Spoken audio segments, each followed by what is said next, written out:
Pour nous, l'Institut Lejeune, c'est un réconfort énorme. La compétence dans toutes les maladies dites orphelines. L'accueil, l'écoute. On se sent vraiment suivi, l'enfant est vraiment suivi ici et du coup on sent qu'il y a une vraie expérience. Ça nous donne beaucoup d'espoir pour le suivi de la trisomie 21 et pourquoi pas une fois un jour la guérison. L'attention sur tous les plans, on sent que nos enfants, qu'ils ont beaucoup d'importance.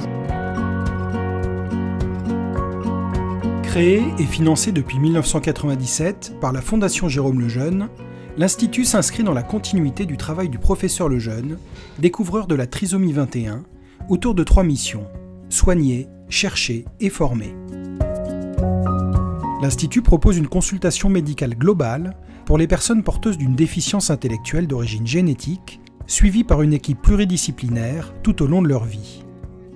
L'Institut est également engagé dans de nombreux programmes de recherche pour mieux comprendre les maladies, les handicaps associés et chercher de nouveaux traitements. Fort de son expertise unique, l'Institut Jérôme Lejeune est aussi impliqué dans la formation des familles et des professionnels. Ce sont chaque année 1000 personnes qui participent ainsi à l'une de ces formations. On va aller voir le docteur. On va voir le docteur, mon Thomas. T'es content ?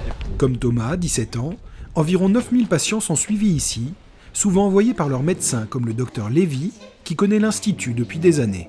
Ces enfants, ils ont besoin d'une prise en charge globale. Ils ont des problèmes de cœur, ils ont des problèmes de thyroïde, ils ont des problèmes de croissance, ils ont des problèmes d'insertion, ils ont des problèmes de langage, des problèmes ORL. Enfin, tous ces problèmes-là, justement, sont pris en charge à l'Institut Lejeune et c'est en ça que j'incite toujours les familles à consulter là-bas. Et c'est la raison pour laquelle l'Institut Lejeune a une place vraiment très, très importante dans la vie de ces enfants et dans la vie de ces familles. Une fois par an, Thomas vient ainsi faire le point avec le docteur Aimé Ravel, qu'il connaît bien. Alors Thomas, alors là c'est un vieil ami, si j'ose dire, de la maison. Oui. Parce qu'il est suivi depuis l'âge de 4 mois. C'est ça, voilà. Les plus anciens de l'équipe, comme moi-même, suivons des patients atteints de ces syndromes depuis une trentaine d'années. Nous avons aussi une concession qui est objectivement, en nombre de patients suivis, une des plus grosses du monde, ce qui nous donne une expérience que d'autres consultations n'ont pas dans ce domaine. Et nous avons aussi, ce qui est important, des concessions durant 1 heure, ce qui nous permet réellement de ne rien laisser échapper, que ce soit dans l'examen du patient, qui peut être vraiment complet, que dans l'interrogatoire du patient et de ses parents, qui peut être aussi très attentif. Après avoir parlé de la famille, oui. On revient sur Thomas. C'est Laurel qui gère ses apnées du sommeil. Oui. Une année, on a eu le docteur Mirchet qui nous a dit « Oh, rien qu'en voyant Thomas, Thomas doit faire des apnées du sommeil ». Il s'avérait que Thomas faisait de grosses apnées du sommeil. On ne serait pas venu ici, personne n'aurait vu que Thomas faisait des apnées du sommeil, voilà.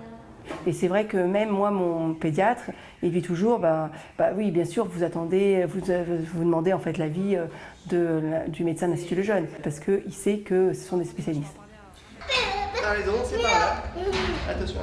C'est en effet une vingtaine de cliniciens, de disciplines médicales et paramédicales, qui travaillent ici en équipe au service du patient. Nous suivons des patients ayant une maladie génétique, c'est-à-dire que ce n'est pas une cellule qui est perturbée, mais toutes les cellules de l'organisme, puisque le gène ou le chromosome en trop est présent dans toutes les cellules. Et pour ces patients, il faut donc un abord transdisciplinaire ou pluridisciplinaire. Les gens viennent aussi trouver plusieurs spécialités, en particulier des conseils en orthophonie, des conseils sur le plan du développement psychomoteur, du développement cognitif, sur le plan des complications associées.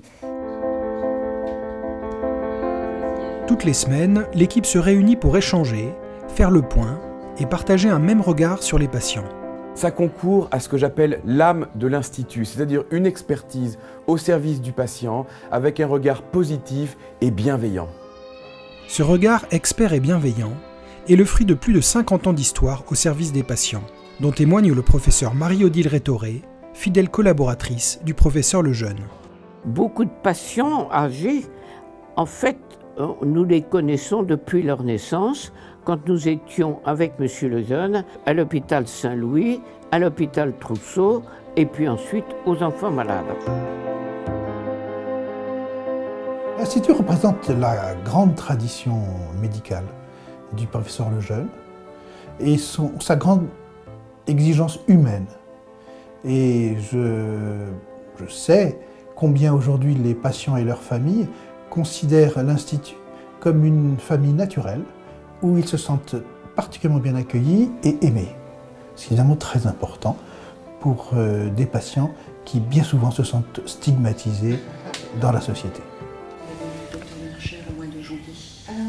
L'Institut Jérôme Lejeune propose aux patients un suivi tout au long de leur vie, dont la durée a spectaculairement augmenté en quelques années.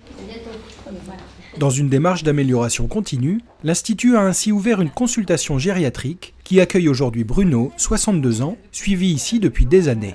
Bruno, là, expliquez-moi un petit peu comment vous vivez aujourd'hui. Maintenant, vous êtes à la retraite? Oui, donc maintenant, je travaille comme bénévole au bureau donc, de l'Arche. Vous travaillez comme bénévole au bureau. La consultation vieillissement de l'Institut Lejeune, elle existe depuis 2 ans maintenant. Elle est pluridisciplinaire.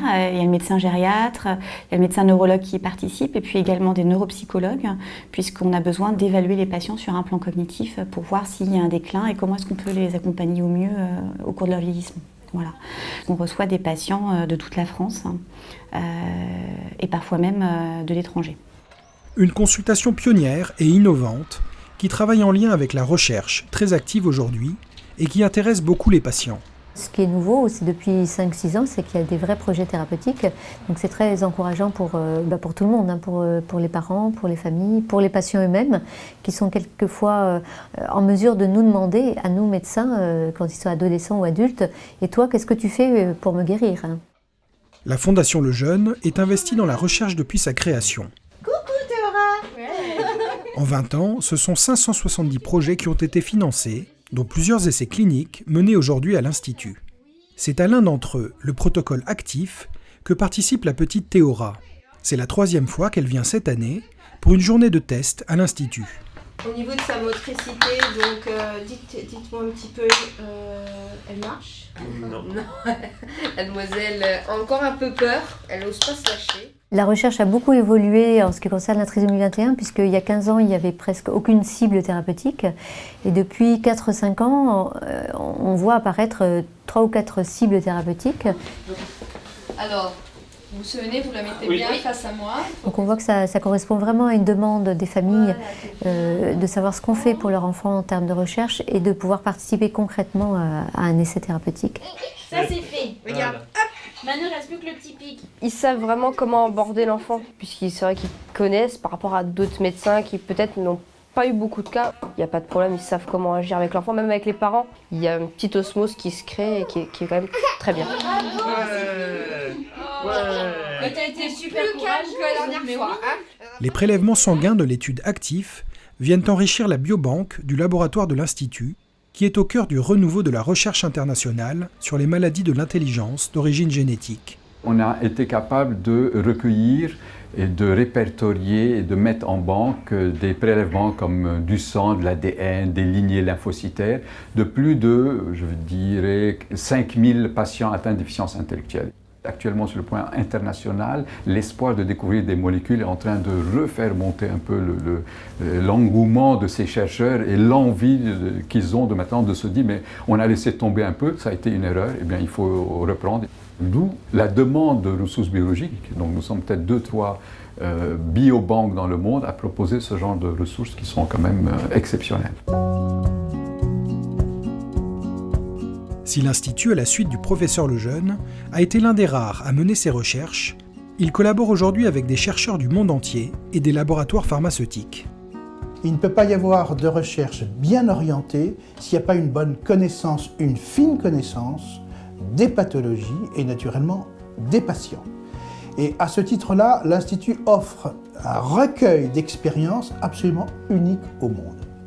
Et c'est cette expérience-là qui aujourd'hui est mise à la disposition des chercheurs du monde entier, qui peuvent venir rencontrer l'Institut, proposer à l'Institut des essais cliniques et ainsi faire avancer la recherche vers des solutions de traitement, de médicaments, afin de corriger la déficience intellectuelle qui est la première souffrance d'une personne et qui est son premier handicap.